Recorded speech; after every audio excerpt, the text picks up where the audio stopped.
Meille tuli Mersu sisäpuhdistukseen ja päällipinnan ehostamiseen. Katsotaan tällä videolla, millainen auto oli tullessa ja millainen se on nyt valmiina.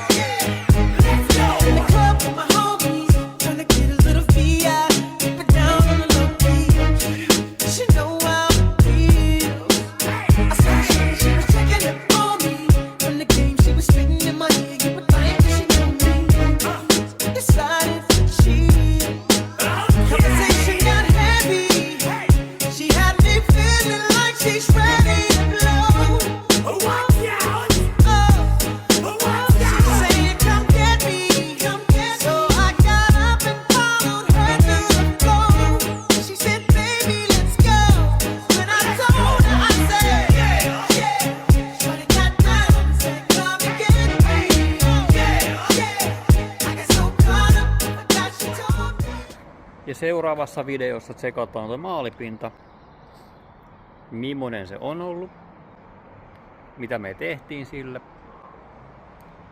ja millainen se on nyt.